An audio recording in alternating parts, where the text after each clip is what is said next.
We are up to chapter 6, Mishnah number 5. Al tivakesh gedula la'atzmacha. Do not seek greatness for yourself. Va'al tachmo kavod, and do not covet honor. Yoser milimudcha aseh, more than your learning, let your performance be. Va'al tisa'avel l'shulchanim shemalachim, and do not lust for the table of kings. Sheshulchancha gadol meshulchanam, because your table is greater than their table. V'kisrecha gadol mikisram, and your crown is greater than their crown. V'nemu b'malachtecha sheishalem l'cha schar p'lasecha, and trustworthy is your employer, namely God. He will pay the wage of your labor. So this is continuing the theme of this chapter. It's all about Torah. And of course, we began with the importance and the power of Torah Lishma. If you learn Torah for its sake, it gives you all these great powers and transformations. And we talked about the danger of neglecting Torah. And we talked about the importance of according honor to Torah teachers. And in the most recent Mishnah, we had the idea of Torah and asceticism, just bread and salt, and sleep on the ground.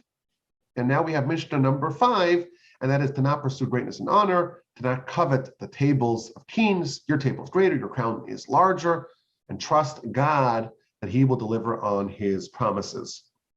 Now, the next Mishnah, 6, is maybe the most famous Mishnah in the entire book. It's certainly the most unique one, where it talks about the 48 ways to wisdom. We'll get to that, please God, next time. But this is Mishnah number 5, and that is, what should you pursue? Don't pursue honor, don't covet honor, don't pursue greatness and prestige. Trust God, he will deliver to you what you need. So let's go through some of the commentators here and see what they say. One of the ways that this Mishnah is interpreted is based upon a bargain that the Torah scholars have with God. There's an agreement. There is a deal here in place. If you dedicate yourself to God's cause, he will take care of you. He will make your needs something that he addresses. We had a Mishnah earlier. If you make his will your will, if you adopt his agenda, he will take care of you. So that's the basic background for this Mishnah.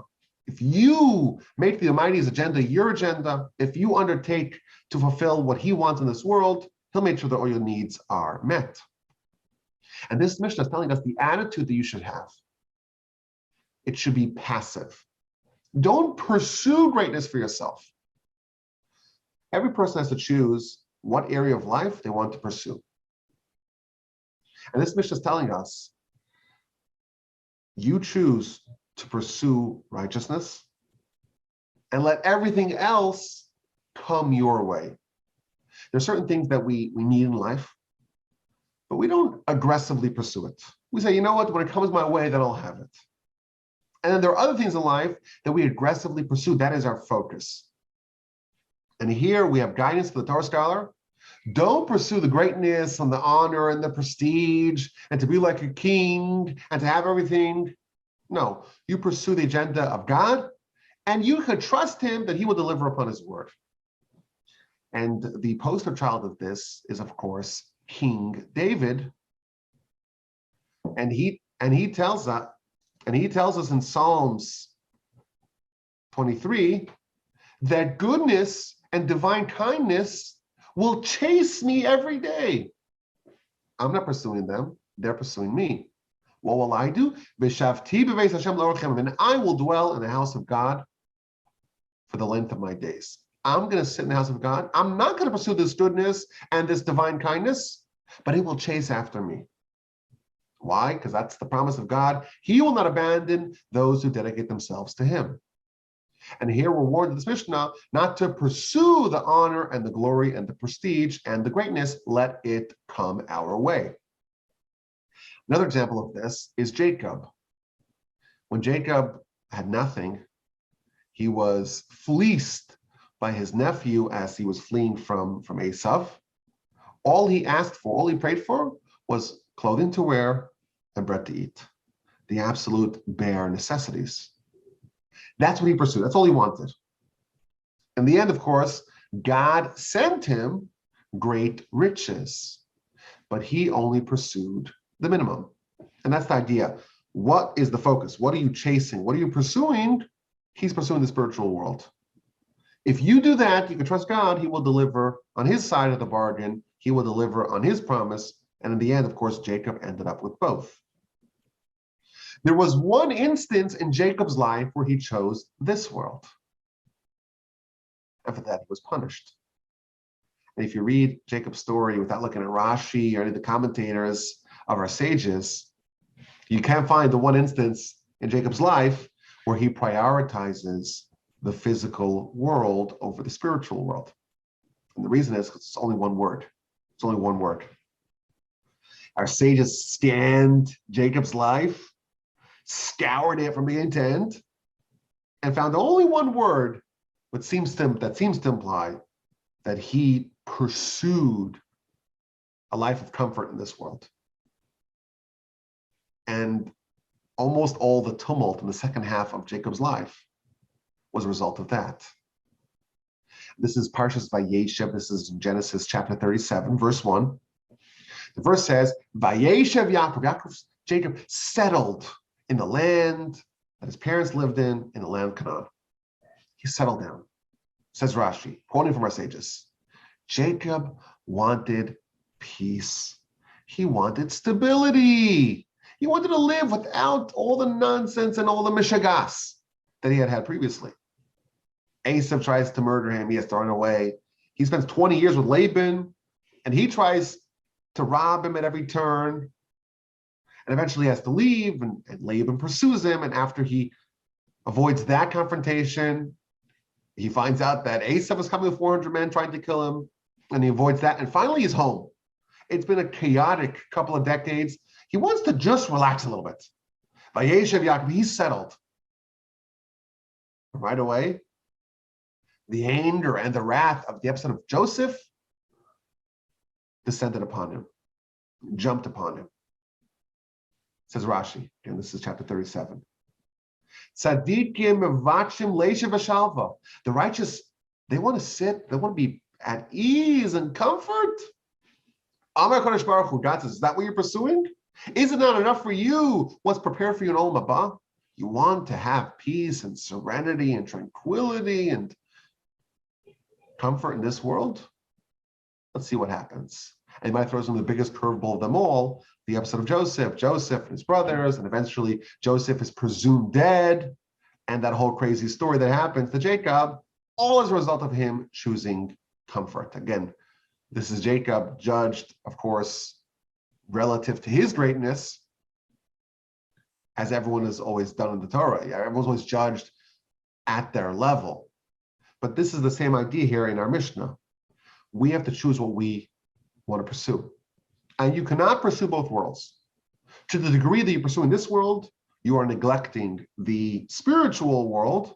And we have this general idea that when you pursue the spiritual world, God will ensure that your needs in this world are met and covered. But there is an interesting law here that states that although the Torah scholar should not pursue riches in this world, nevertheless, it is a mitzvah for us to help the Torah scholar in the event that there's a business opportunity that they could do on the side. Like a side hustle. You've heard of a side hustle? It's okay for the Torah sage to have a side hustle. It's not the main focus. It's a side hustle that's encouraged. And we are encouraged to the best of our ability if we have an opportunity and we know that the tzaddik, the righteous person, the Torah scholar has some capital to invest. We say, you know what? Here, you can invest this opportunity, bring it to him, enable him to have a side hustle that is our mitzvah. Because by doing that, we're really partnering with God. God wants to bestow goodness upon the Torah scholar. We could be a vehicle to that, to doing that. That is a great opportunity. And if we could do that without him leaving the academy, without him needing to pursue it, just get him on board. If you have an opportunity, you need some investors, it's a great opportunity, reach out to the Torah sages, see if they want to invest. And in general, wouldn't it be great to have that as part of the investor group? You have the righteous, the tzaddik, the Torah scholar as part of the investment group. Isn't that a nice little bonus to have on the side. So that's an idea that the Talmud tells us that even though the Torah sage is encouraged to not pursue it, it could be a side hustle, and other people should try to facilitate side hustles for the Torah sage. That's the first idea of the Mishnah, to not pursue the greatness, let it come to you, and your pursuits should always be the spiritual. Now, the Chassid Yavitz, he reads an interesting nuance in this Mishnah. Al tivakesh gedula la'atzmacha. Do not seek greatness for yourself. The words "for yourself" seem to be superfluous. Why does it say "for yourself"? So the Chassid Yavitz, he says that it is in fact appropriate to seek greatness when it's not for yourself, when it's for the sake of the Torah. If it's not directed to you personally, if it's directed to the Torah, in that instance, it would be okay to seek greatness. And the way he explains it is that when people see the honor and the prestige and the glory of the righteous and of the sages, that may help spur them to pursue that. It makes it a more attractive life when they see the honor that is bestowed upon the righteous. And they say, you know what, I'd love to have that honor as well. And they say, well, what do I need to do? Okay, well, I got to study, got to work on myself, refine my character. I'll do it if I get the honor. And of course, we know that it's better to do it for altruistic reasons, but nevertheless, it's appropriate to do it for ulterior motives, because that will eventually beget, you develop a taste for it, you develop a taste for Torah, and you say, you know what, maybe you could graduate to more ulterior, to more altruistic reasons. And therefore, it is okay for a Torah scholar to pursue honor, but not for themselves, for the Torah, to elevate the stature of Torah and those who study it in the eyes of the lay people, in order to make it a more attractive pursuit for them. Nice idea. And the next part of the Mishnah says, Yoser milimudcha aseh, more than you learn, you should do. Yoser milimudcha aseh. So Rashi interprets this in a very basic way, and that is, you have to practice more than you study. We don't want to have someone who's a great sage, but it's all abstract, it's all theoretical. How they behave, that doesn't matter. The idea of having a Chinese wall between someone's knowledge and someone's behavior, that is not a Jewish idea. That is not a Torah idea. The Torah's way is, whatever you study, you think of a way to implement it. There's always a lesson attached to every idea. Every day has to have a lesson. What does it mean to me? How can I change my life based upon this idea in Torah? So of course, studying is imperative, but actions are more important than the study. If you study it and it's just theoretical and you're not practicing it, then you are not fulfilling what's required of you. More than what you know, you should study. You should implement. You should do. Your study should always be with the focus towards the practical, how you actually implement what you study. That's how Rashi interprets this part of the Mishnah. The Ruach Chaim, amongst others, they read the Mishnah or these words a little bit differently. The word limudcha means your study, but it also can mean your regimen. How much you're accustomed to, your quota. More than your quota, more than your regimen, you should do. Which means you should always push yourself just a little bit more than you're comfortable with. One slight bit past what you normally do, push the bar a little bit further every time. And every day, if you push yourself a little bit more, eventually you're going to conquer a lot of real estate and you'll improve in vast ways. Truth is, we're very malleable. We're very changeable. Humans grossly underestimate their own capacities. We're capable of unimaginable things. But the reason why most people, many people, a lot of people, some people don't actualize their potential is because they get into this prison of their current self and their current regimen. And they think they're maxed out. This is all I'm comfortable with. Here we're told, push yourself one little drop past the point of ease, past the point of comfort, and you'll discover, wow, I can do that. And the next thing, push yourself one little tiny bit more. And one little tiny bit more, eventually, it just transforms everything. I read in a great book called Atomic Habits. I'm sure y'all have heard of it. You just got to do 1% improvement every day. And of course, it all compounds. 1% every day, 1% better every day. If you're just 1% better than you were yesterday, and tomorrow you just 1% better than you are today, and the following just 1%, that's it. Over the course of a year, 1% compounded over the course, 1% per day compounded over a year is like 3,700% per annum every year. That's the power, of course, of compounding, but it shows how a small, slight incremental change over time compounds some very significant change over a significant time horizon. And that's the idea. If you just push yourself just a tiny bit, it doesn't have to be too much, and that's where things get tricky.